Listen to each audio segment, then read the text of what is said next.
ভয় খেয়ে গেলে কি হবে? এরা অন্যায় দেখার পরও আসবে না, কারোর উপরে চুরি বলে আসবে না, আমার যাওয়ার দরকার নেই।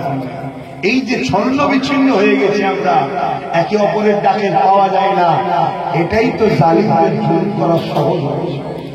এভাবে থাকলে পাঁচটাই কিন্তু ভাঙা যাবে। কি ভাঙা যাবে না? পাঁচটাই। আর এইভাবে ভাঙা যাবে? এইভাবে আমাদের রাখেন, আমাদেরকে বিচ্ছিন্ন করে দিয়েছে। ইমামে হোসাইন হুজুরের কাছে দিকে চিঠিয়ে আসছে, আর ওইদিকে এই অবস্থা হয়ে গেল। ঘোষণা করে দিল, যারা ইমাম মুসলিমের কাছে যাবে তাদেরকে খতম করা এক ধাক্কা সব ঘরে। শুনছেন? যেমন আজকে এক ধাক্কা দিল সরকার, কি দিল? যারাই ওকামের বিরুদ্ধে আন্দোলন করবে তাদের আমি সব থেকে বড় দুশ্মন হব। এক ধাক্কাতে সব আন্দোলন।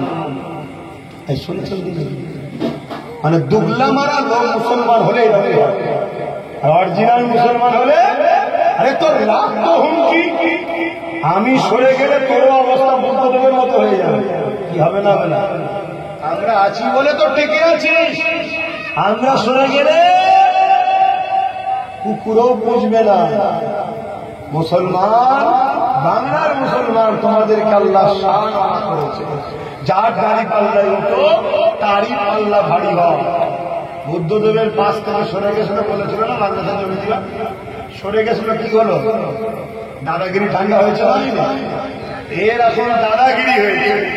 আর এ কিন্তু একটা বড় প্ল্যান আছে। সেই প্ল্যানটা হচ্ছে কি, বিরোধী হিসাবে বিজেপিকে এনে রেখেছে। কি এনেছে? আনন্দবাজার পত্রিকায় দেখেছিলেন না, বিজেপিকে ফান্ডে এনে লড়বো। কেন?